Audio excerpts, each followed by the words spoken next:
Hi there, here's another video for you from Answers Questioned. In the other videos, we explored a possible new way of looking at DPDR. Our key question has been, can depersonalization and derealisation be made into some powerful tools for a major personal transformation? This short talk will explain how this idea came to be. When we looked into the development of the human brain, we established that it had never been programmed to see the truth. We talked about how the self was an illusion and the world around us was nothing more than a collection of stories we'd made up about it. So, can we really know anything about our mental health? Are diagnoses like DPDR accurate? Are they helpful? These days, people often use the phrase paradigm shift when wanting to introduce an idea that may not get a warm welcome otherwise. We know that we need to be open-minded. We know that some of us will see a rabbit and others a duck, and that our lack of curiosity, our bias, prejudice, fear, and stubbornness can stop us from seeing something that's right there in front of us. For instance, it took a lot of persuasion and millions of deaths for medical practitioners to accept the fact that washing hands could and did save lives. What about mental health? Fortunately, we've made significant progress in the way mental health is viewed and understood today.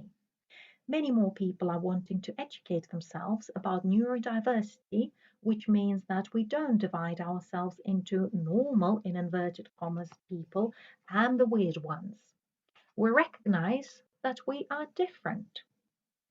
Autism, that used to be regarded as a deeply mysterious and frightening diagnosis, is beginning to be viewed in a different light. Some people have stopped using the acronym ASD and switched to ASC instead.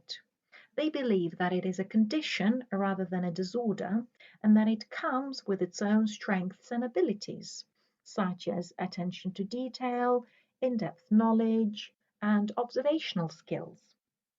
Some people are also refusing to see ADHD as something that can only ever be a source of behavioral problems and underachievement. A recent article in the Guardian Weekend magazine illustrates the point. The author, a neurotypical mother and wife, wrote about the joys as well as some challenges of living in a neurodiverse family and the need to embrace the funny, creative world of ADHD and difference. The author spoke about her commitment to ensuring her two sons and her husband, who all three of them share the same diagnosis of ADHD, achieve their best and live life to the full without being dragged down by the stigma of the diagnosis. Another article in The Guardian discussed psychedelics assisted mental health care for people with addiction and depression. This idea too has required a major paradigm shift to take off the ground.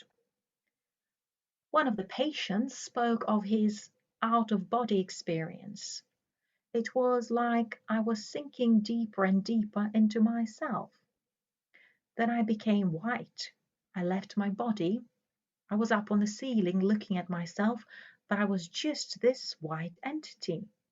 I felt very serene and humbled. I finally understood my place in the universe. Just a white speck of light.